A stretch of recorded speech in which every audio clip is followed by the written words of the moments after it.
Is it speaking? Distinguished. Yes. Is okay? Yes. Members of the high table, distinguished ladies and gentlemen, my name is Yushau Ahmad, and it is a privilege and an honor for me to give a citation of Professor Isa Ali Ibrahim, aka or nickname Pantami. In view of this, I would like Professor Isa Ali Ibrahim to kindly rise up, or you can sit down as you prefer. It's convenient, sir. But yes, one of your aides, these are some of those things we are discussing. He said, are you standing or sitting? I say, as you prefer, sir. Thank you very much. Professor Isa Ali Ibrahim, popularly known as Pantami, PhD, CON, FCISS, FBCS, FNCS, was born in Pantami District, Gombe State, Northeast Nigeria. Please round of applause for him as I proceed. Our keynote speaker was a global citizen, attended Abubakar Tafawa Balewa University, Bauchi, and obtained a Bachelor of Technology degree in Computer Science. He proceeded to acquire 2 master's degrees in quick succession in the same university, one in Computer Science and the other in Management. Professor Pantami, as he is popularly called, rose from the rank as a programmer, graduate assistant, assistant lecturer 2, and later 1. He spent at least 11 years in the university community as an academic. Please round of applause for him. His scholarly pursuit led him to the Robert Gordon University in the United Kingdom for a PhD in Computer Information System in the early 2014, and also obtained a 1-year postgraduate certificate in research method from the same university in the UK. After his PhD, he was appointed by the government of the Kingdom of Saudi Arabia as an assistant professor, senior lecturer ranking in 2014 at the International University of Medina. He taught several courses in the Faculty of Computing and Information System and also served as the head of technical writing. Professor Pantami also holds certificates in digital transformation from the prestigious Harvard University. Please round of applause for him.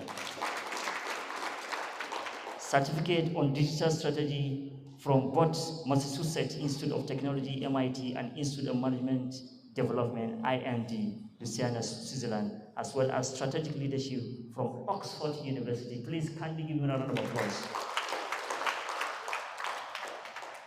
And the University of Cambridge certification on strategic management, as well as a recipient of 2 honorary doctorate degrees. Please round of applause for him, please. In 2016, he was appointed by the President of Nigeria as the Director General and Chief Executive of the National Information Technology Development Agency, NIDA. He repositioned the agency as the apex of IT research and development and the highest regulator of IT in the country. As an academic and Director General of the Research Institute, he continued his academic activities with the National Open University of Nigeria now and Massachusetts Institute of Technology, MIT, in partnership with several other universities to develop IT law, among others. Professor Pantami also published several peer-reviewed journals articles as the Chief Executive of NIDA. Please round of applause for him. It is known to all of us that he is not only the Minister of Communication, but is the first Minister of Communication and Digital Economy of the Federal Republic of Nigeria from 2019. He successfully completed his administration in 2023.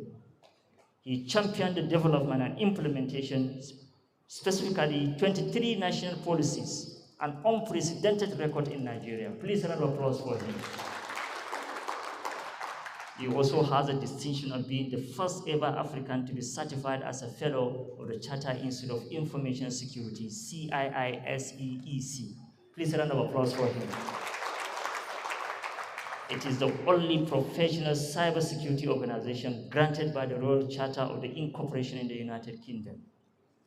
Professor Pantami holds the prestigious title of Majid Dadin Daulam Usmaniya. In English, the glorious one of the Ottoman Ibn Fodio Empire. Conferred on him by His Eminence, the Sultan of Sokoto. Our keynote speaker of this conference was also appointed by the United Nations through the International Telecommunication Union as the chairman of the World Summit on Information Society in 2022, Chancellor of the University of the Quran and Islamic Sciences in Jazeera, Republic of Sudan, Board of Trustees of Phoenix University, and on the Governing Council of Rayhan University, as well as published over 10 books, several referred journals, and attended over 190 conferences, workshops, among others. He served as the keynote speaker. This is not the first time he's serving as a keynote speaker of several global events, including World Mobile Congress in Barcelona. Is a global IT citizen, a chartered computer scientist, and a chartered cybersecurity expert. Is also a revered and highly respected scholar globally. Please a round of applause for this gentleman. Is a fellow of the Chartered Institute of Information Security, fellow Nigerian Computer Society, and fellow of the British Computer Society, as well as fellow of the Cybersecurity and Cybercrime Forensic Specialist Group. By way of peroration, he is also a registered computer scientist with the Computer Professionals Registration Council of Nigeria, registered with the Institute of Electrical and Electronics Engineers, as well as a policymaker, a regulator, expert. Distinguished ladies and gentlemen, is a farmer, a scholar, a consultant. You don't need to be told that he's happily married. Distinguished ladies and gentlemen, it is my privilege and honor, in summary, to present Professor Ibrahim Pantami for the Congress. Please a round of applause for him. I must tell you that this is not all what I was given. I consider time to cut it short. This is an executive summary of Professor Ali Ibrahim Pantami. I don't need to say anything. Being an egghead in the ICT industry, I must confess that by this CV and by his functional capacity and intellectual, he is a working human encyclopedia as far as ICT is concerned. You're welcome, sir.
upon you once again.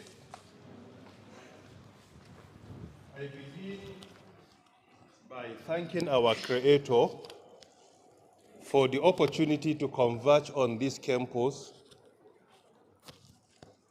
Nigerian National Teachers Institute, NTI Kaduna, in order to witness the second annual conference being organized by the Institute.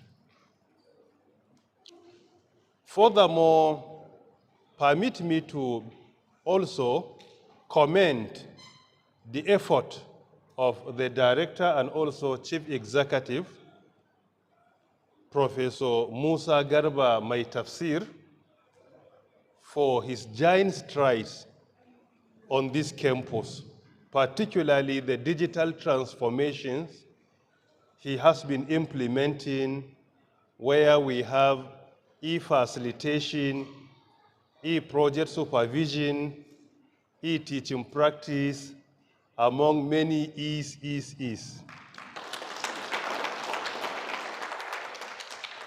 This effort is highly commendable, and I encourage him to continue to maintain the tempo. Furthermore, he announced to us that this is the only institution where all their directors are females. So, if all of them are female, then I believe I can be permitted to say that here we witness another gender inequality or gender discrimination. I can see all the directors here as females, no any male. So I believe this is a challenge to us. I always try to be their lawyer, but here I will not be for, but against. So she's trying to say that they have smuggled one director. So one out of at least 6 here, less than 20%, again. I'm glad that we have iron ladies here who have defeated men and become the directors. So congratulations to all of you. Once again, permit me to thank the university management for inviting me to serve as the keynote speaker for the conference, and also to speak on slightly amended theme, e-facilitation in Nigerian schools, prospects, benefits, challenges, and the way forward.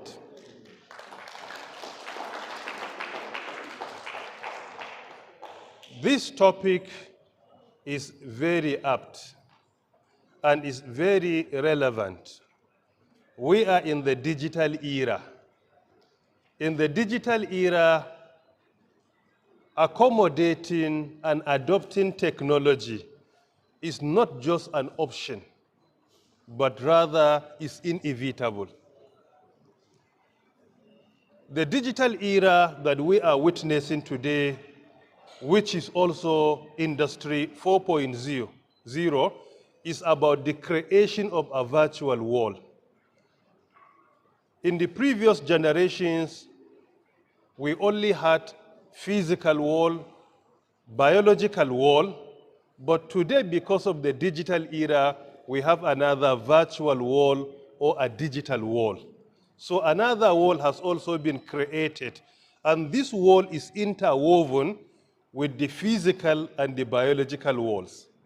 So in the digital world, accommodating and adopting technologies, particularly emerging technologies, is not just an option, but inevitable. There is no way you can live in isolation. Even in rural communities today, there is no way that you can completely live in isolation. Either directly or indirectly, you are interacting with technology. So by extension, adopting e-facilitation is not just an option, but rather is mandatory in our teaching and in our learning. The phrase e-facilitation is also a product of the digital era because it was coined in late 90s and early 20s.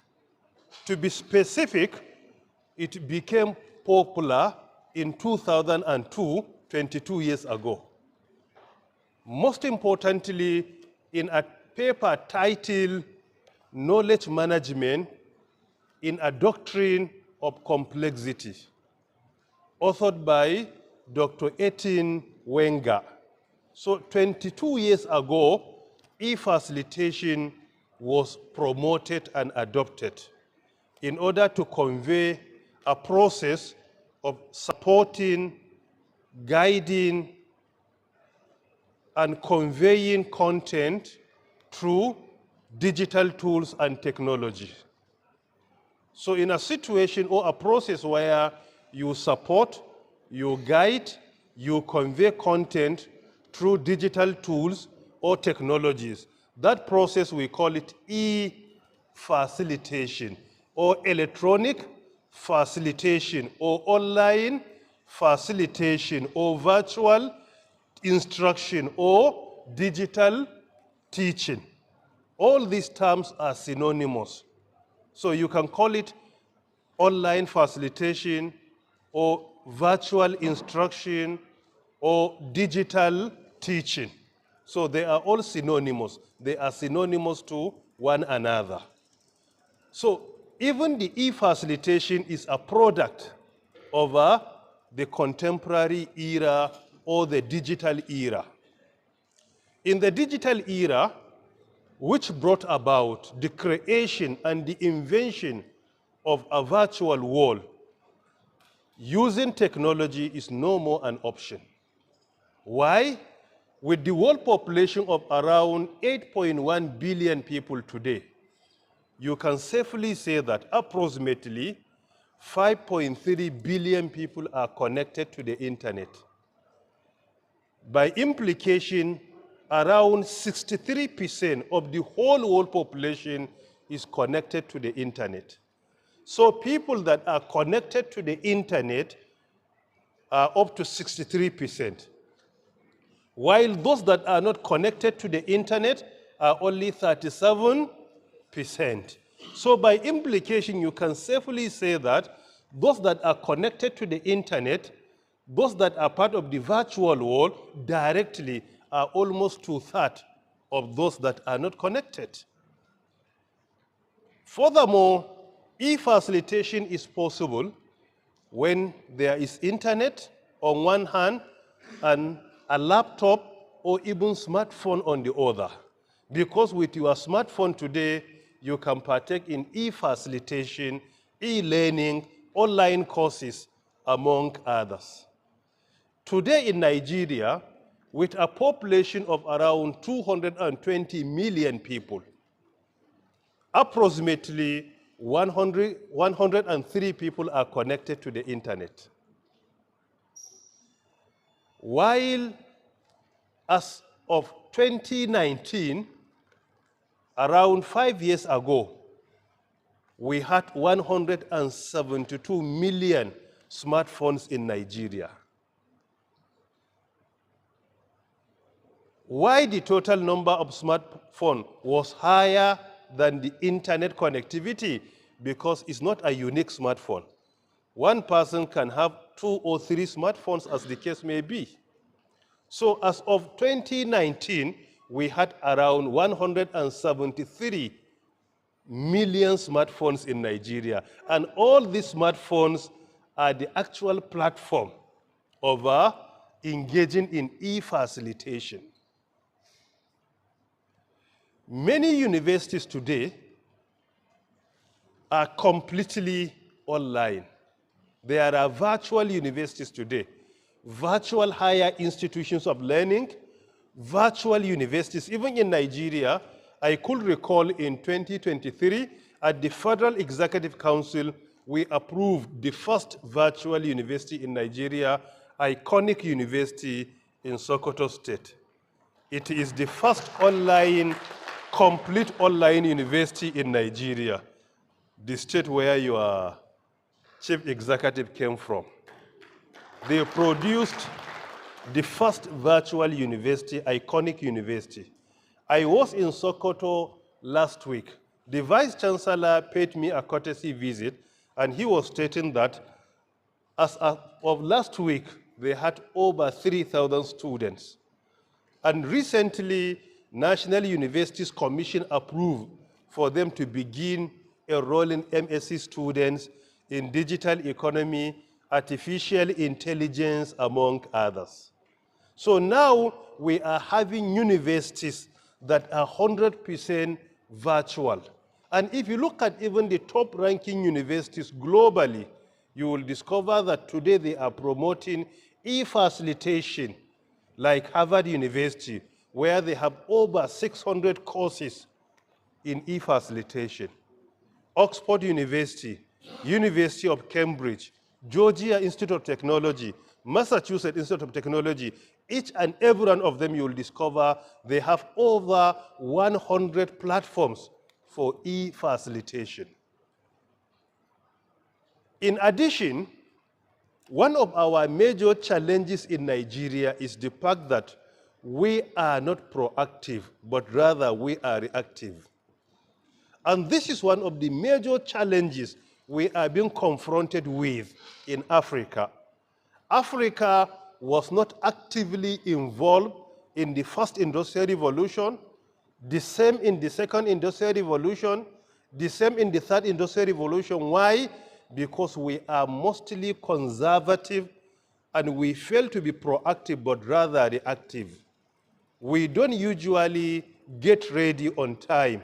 We always remain very reluctant and still watching the world to progress. Then we try to start imitating what others are doing.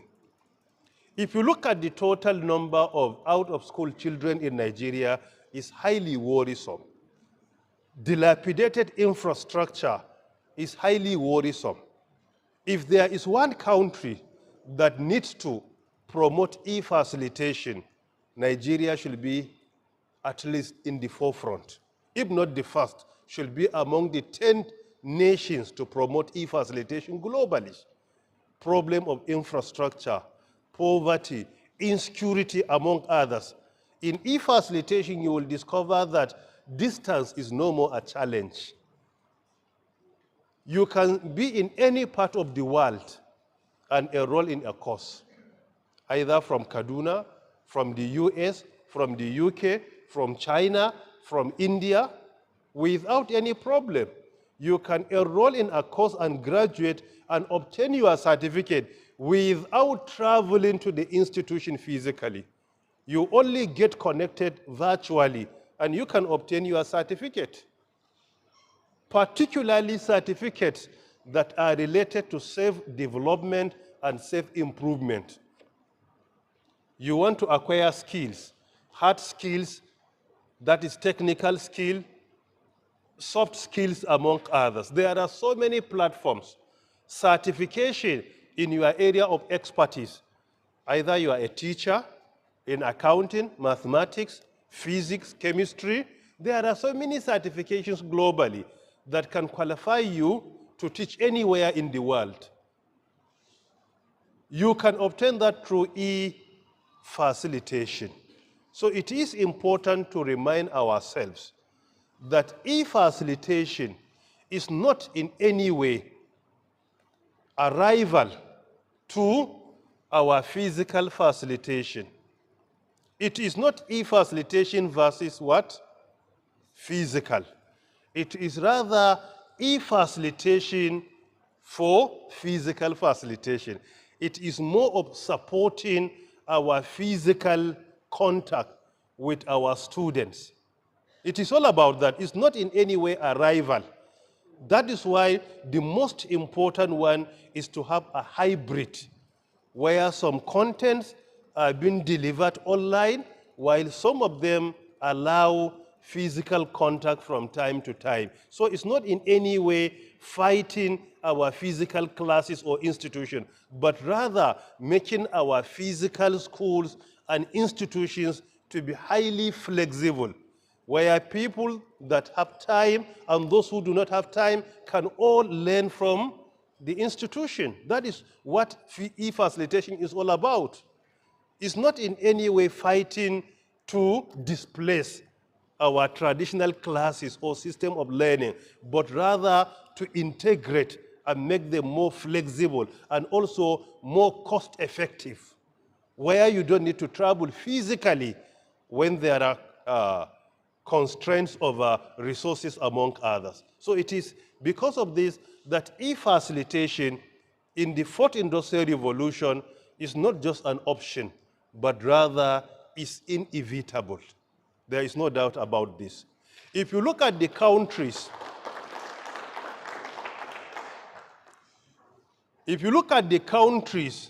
that are making giant strides globally, you will discover that they have accommodated e-facilitation or e-learning.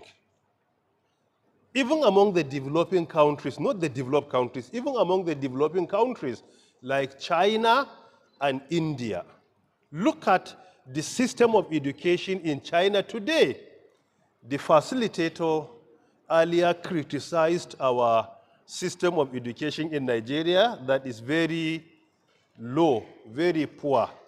And also the chief executive also mentioned something about that. And I also read his statement online just 3 days ago, which caused some confusion in the country. I'm of the opinion that our system of education has some strengths and definitely has so many challenges. Denying the reality is not a solution. We have to accept the reality and see how we can improve on it. We are all product of the Nigerian system of education. I attended my primary school here, my secondary school in Nigeria, my first degree in Nigeria, my first MSc in Nigeria, my first MBA in Nigeria. It was only for my PhD that I left Nigeria. After PhD, then my postgraduate certificate in research. Then I attended, with all sense of humility, the best universities in the world: Harvard, Cambridge, Oxford, MIT, and others. But the foundation was established here. So because of this, I have the primary data of our system of education. And I taught in Nigerian universities, most probably today for over 20 years. Our system of education has its own strengths. One of the major strengths of our system of education, unfortunately, is the fact that if you study here because of the artificial challenges and sometimes the selfish interest of our teachers, where they want you to worship them before you graduate, as long as you study here, there is a very high level of probability that you can go to any part of the world and study. Because here in Nigeria, you will discover that most of the challenges are artificial, they are not natural. A lecturer will come into your class. The first day of his lecture, he will look at some students and say, "You will not pass my course." And nobody will challenge him. Nobody will challenge him. And he will come and give you a question for a test. At the time he is coming up with the question, his intention is to make sure that nobody will answer the question. And the same teacher will come to the class with his lecture note, writing on your board word by word. But during examination, he wants you to write offhand without making reference to any other document. So if you look at the challenges, they are artificial, but they make us to have to be very strong and dynamic. When we travel to any part of the world, you can acclimatize the environment. Why? You will discover that all these artificial challenges are no more there. So e-facilitation is all about complementing our physical classes, direct contact classes, so that cost should not be a major challenge. Distance will not be a major challenge anymore. And this will allow flexibility, where you can learn from your office, from your room, sometimes even while traveling. You can even follow some content online. And this is very important. If you look at China as a case study, they transform their system of education. That is why so far they are very successful. Their system of education is no more about just the certificate you obtain, but rather the skill you acquire. If you look at their system of education and some of their initiatives, they introduced artificial intelligence reform, where today, because of AI, in China, students, even the content is being delivered by artificial intelligence. At certain time, lecturer doesn't need to come to your class or your teacher. AI system can deliver the content. Automated grading. Teacher doesn't need to waste his time marking your booklet. The grading is being done online without anything. It's artificial intelligence. And AI can also gather the content, review it, and present to your teacher in order to approve it. And the same content is going to be conveyed to students. So AI reform is very important. With AI reform, sometimes even in a physical class, AI can deliver a content to students. Number 2 initiative is online facilitation. This is what we are talking about. They introduced online facilitation reform, where distance is no more a challenge. Time is not a problem. The content is there online. Your lecturer will present a lecture, or your teacher, for example, from 9 a.m. to 11 a.m., 2 hours. If you are not able to join the class because of your activities, that content is available online. At any point in time, at your convenient time, you can follow the content. And you can repeat it on and on and on. This is one of the benefits of e-facilitation. If the content is recorded online, you don't need to, it's not just like our physical class, 1 hour, 9 to 10 a.m. When the time is off, the lecturer will clear the screen and go.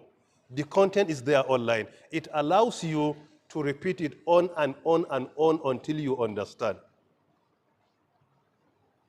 Number 3 initiative also, they introduce vocational training reform. That students are not only being taught in their classes, in addition to their classes, they must acquire vocational training. But today, because of lack of this dynamic approach, many of our graduates from universities, when they graduate and they fail to get employed by government, they will continue to be at home. Some after graduation, they will spend 5 years without any opportunity. Unfortunately, they don't think out of the box. They will continue to wait for 7 years. And when an advert comes out, they will say, fresh graduate. So by implication, you have been excluded while you spend 7 years waiting for that opportunity. They will say, the graduates from 2022 to date, and you graduated in 2018, you are automatically excluded. In China, they try to give you an education that is dynamic. You don't rely only on your certificate. If you fail to get anything with your certificate, you have 1,001 opportunities out there. So you go to school, after school, you go and acquire vocational training. Part of what you learn in school as well, you can come back home, follow it online. Number 4, also bilingual is one of their approaches. They don't restrict teaching to only one language. Mostly a minimum of 2 languages, Chinese and English language. Today in most of our schools, only English language. We don't even respect our mother tongue anymore.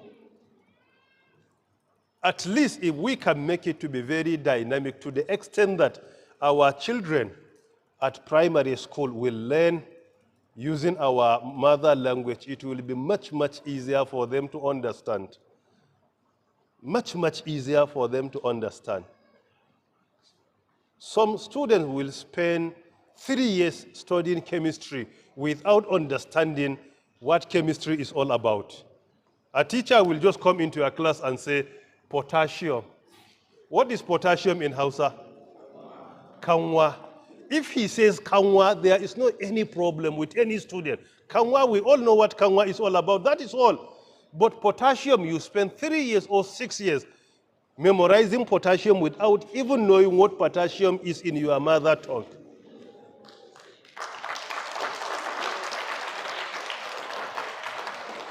Let's assume we allow bilingual. If your teacher comes and says, today we will discuss potassium, but before we begin, let me remind you, potassium is kanwa, the kanwa you know. That will make it much, much easier for you to grasp the content. Because by saying kanwa, now it's very clear to you. But we hardly allow 2 languages. We say our formal language is English. There is no harm in doing that. But we must always remind ourselves that English is not our indigenous language. It's a language that has been imported into our country. Today in China, they don't teach in English. There is no harm in learning many languages. If you can learn 30 languages, go and learn them. But the problem is making a language that is not our own to be a prerequisite for teaching and learning. That is the challenge. Furthermore, part of their transformation is what they call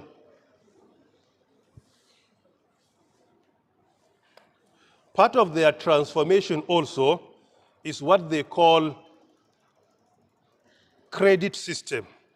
Credit system allows students to be in school, while in school or after school, on campus or off campus, to also acquire money.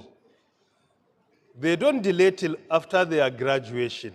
As a student, an avenue is being presented to you so that you can continue to earn money while schooling. Today, this is what we are lacking. From primary 1 to 6, secondary 1 to 6, 12 years, 4 years in universities, 16 years, or 5 years in universities, if it is the same with my course, 17 years, with strike plus 2, or thereabout years, 19 years. With this, you will spend 19 years without earning even 10,000 naira throughout your life. Any money with you is a donation, either from your father or from your mother, or from your uncle or any of your relatives. This is another challenge. E-facilitation allows flexibility to the extent that you can go and acquire money, you can go and learn vocational training while also joining your school online. If it is a hybrid, some days you must be on campus, some days you will be off campus. The first 3 months, be on campus. The next 6 months, off campus. You can follow your lectures online.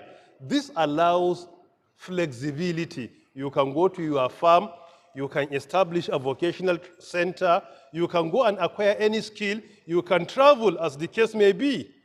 But unfortunately, our system of education is not accommodating that effectively.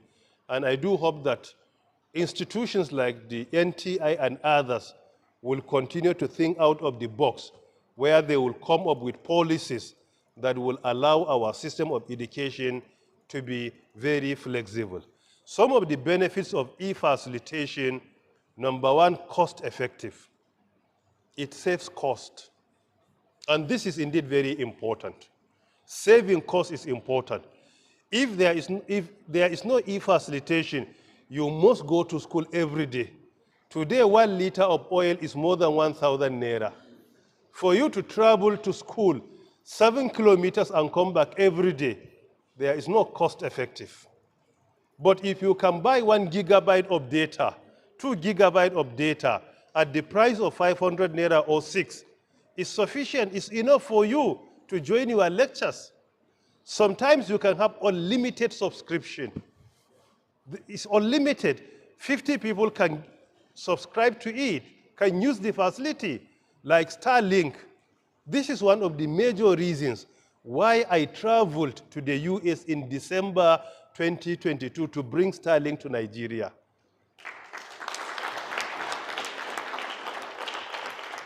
And Nigeria happens to be the first country in Africa to have Starlink.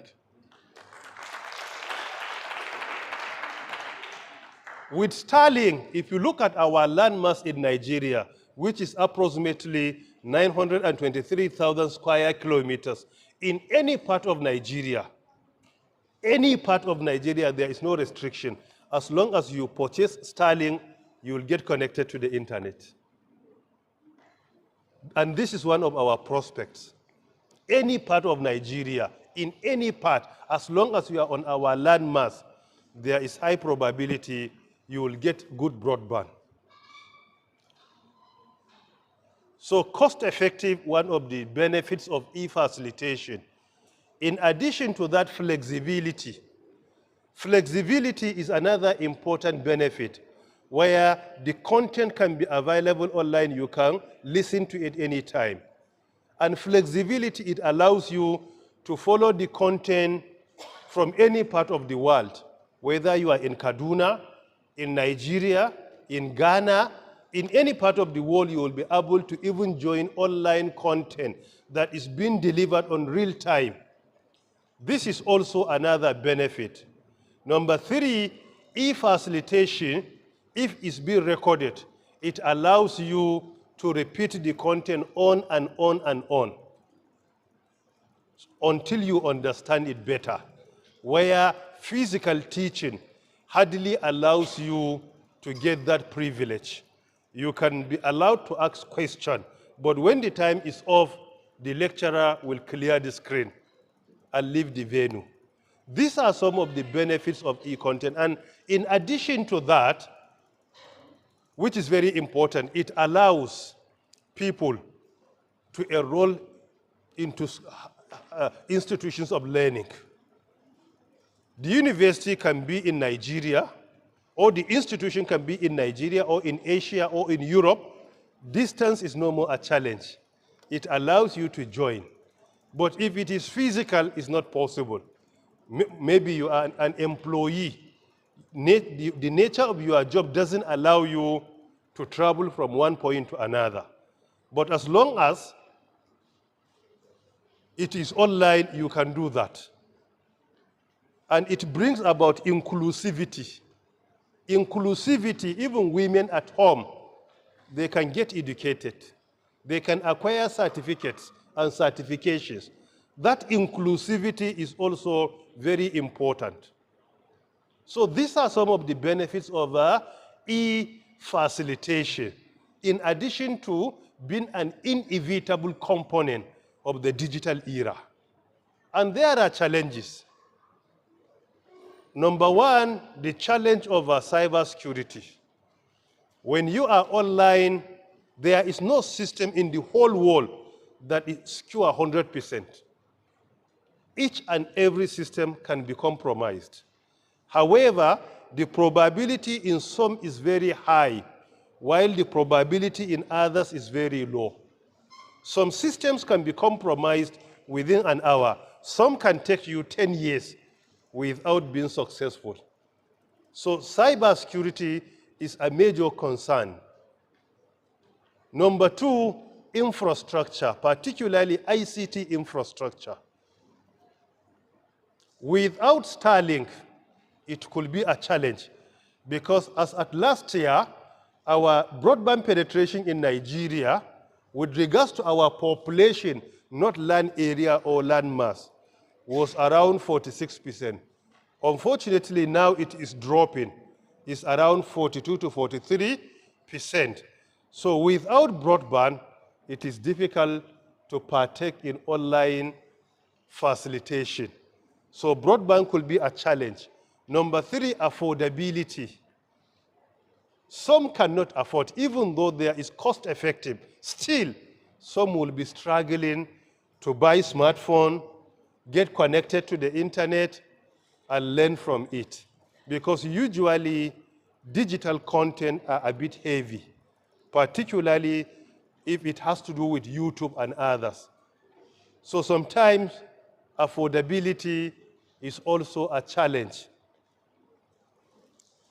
Furthermore, some institutions to date, you will discover they don't even have ICT facilities. Government institutions.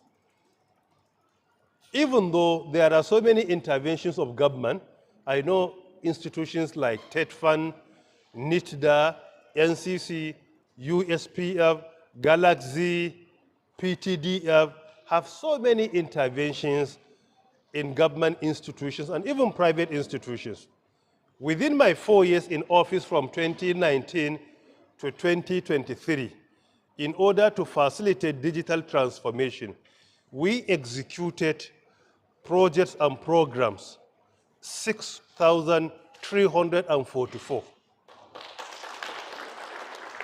I will repeat it again, 6,344 from start to finish within 4 years, or even less than 4 years. This is all to support the digital transformation and to allow online activities like e-facilitation. However, providing facilities for a population of 220 million people is not easy. With all the interventions, you will discover that we still have huge gap to cover. And I believe that our states, our federal, and even local governments today, that they have a certain level of autonomy, we have to give priority and preference to deploying digital technologies in our hospital, in our institutions of learning, in governance. With this high cost of living in Nigeria and inflation, it is important that even in governance, we must continue to promote e-governance. We don't need to go to our offices every day. Junior staff can only go once or twice a week. That is enough. Senior staff can go twice or 3 times. That is enough. You can be at home. You can attend to all your mails. And this is very important. We will not just continue maintaining our traditional offices because definitely the economy is biting and people are suffering. Because of this, we have to make the system very flexible to the extent that we have official email, we have official website, we have official platform where a government employee can attend to his mail online, review them carefully, make his comment, and send them back to a relevant officer. And this is indeed very important. By doing that, we will save their time, we will save the cost of fueling their vehicle from homes to offices, among many others. And we will make them to feel at least even more excited, because there is more excitement when you are at home sometimes than in the office. So these are some of the benefits of e-facilitation and also the challenges that I earlier mentioned.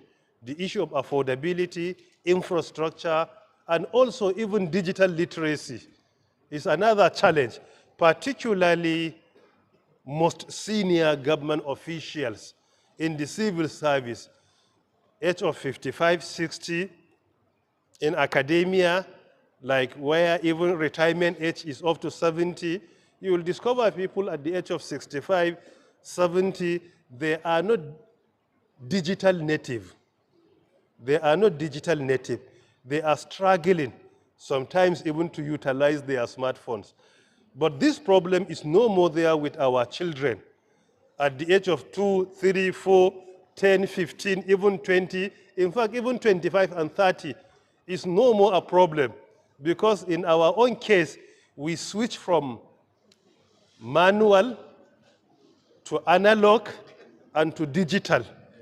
But our children, they are inherently digital natives.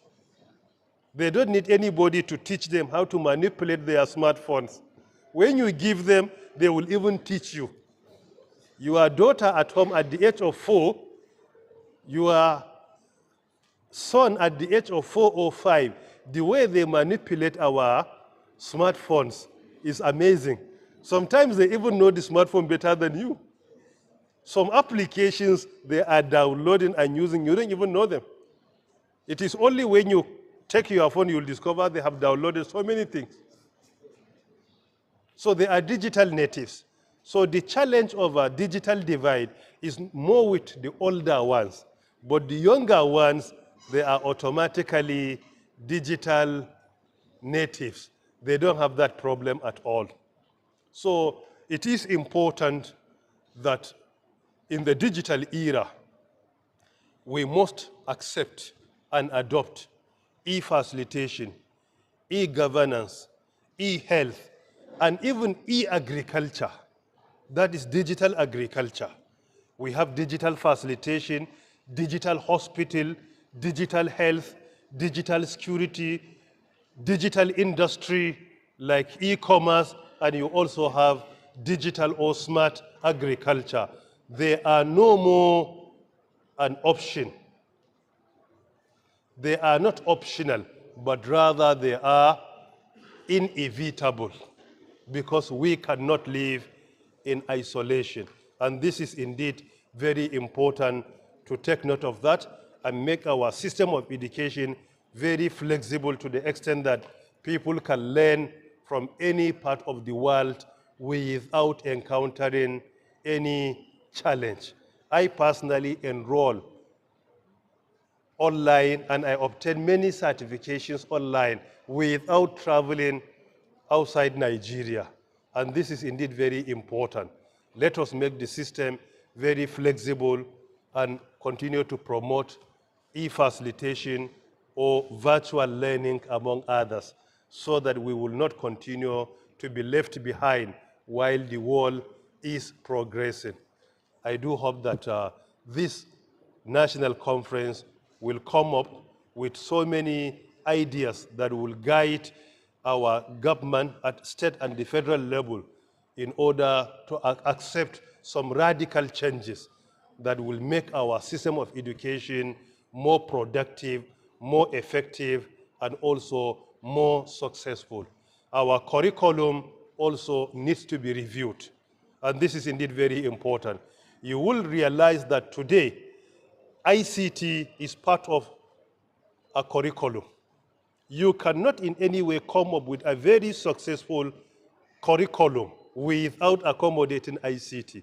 Our computers are part of the curriculum. Digital skills, part of the curriculum.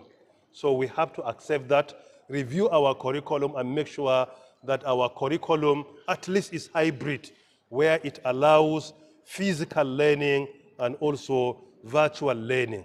This hybrid is the way to go.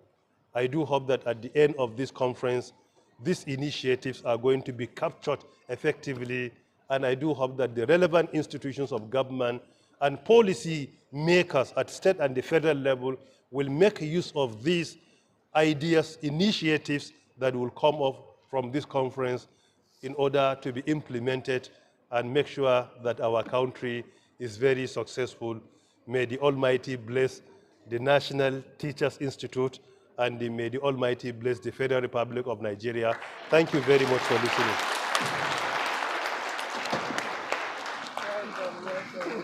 You are the only one among them. Less than 15%. This is a problem. Thank you very much.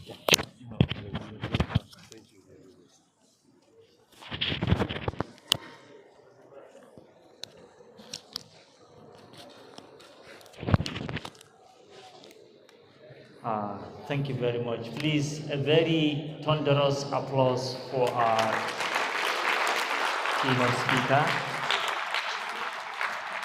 Professor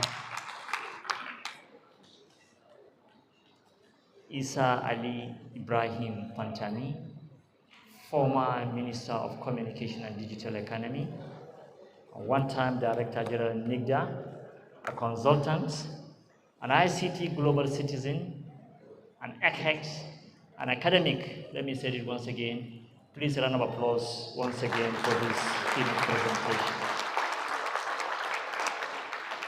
Our keynote speaker has dwelled on so many areas that are not only within the realm of e-facilitation, but those that are connected directly or indirectly connected with e-facilitation. We talk about development issues. We cannot develop, it is true, without reviewing our curriculum. The issue of language should be a priority. You think that you can develop with a foreign language? Distinguished ladies and gentlemen, stakeholders sitting, let us put it at the back of our mind that we have limitation as far as development is concerned. The terminologies that you use are terminologies that were created by some people. The same language can be used to deceive you. The same language can be used to maneuver you in any agreement and conditions. And we are visibly seeing many things happening in this country. I think these are some of the problems of language. Mother tongue is very important. Being a good English speaker or any language, French or Arabic, doesn't make you the most intelligent person in our community. And we should put that at the back of our mind. Unless and until we go development by prioritizing and going on what you call language or cultural revolution, just like the way China did. Thank God, a few months ago, there is a lecturer in Bayero University that has translated, I think, a chemistry textbook into a Hausa, complete in Hausa. About 200 pages of textbook translated in Hausa. So I think these are things that we should be prioritizing, and we should try to provoke development within the context of our local communities. Please round of applause once again for Professor Ibrahim Pantami. Thank you very much, sir, for this. For Professor Isa Ali Ibrahim Pantami. Thank you very much. The name is long, so anyone will pick. Being a famous person, it's answer. Thank you, sir. Yes, we now have a cultural presentation and dance. If those profs are ready, I think they can come forward for the presentation. We're giving you 5 minutes for the presentation.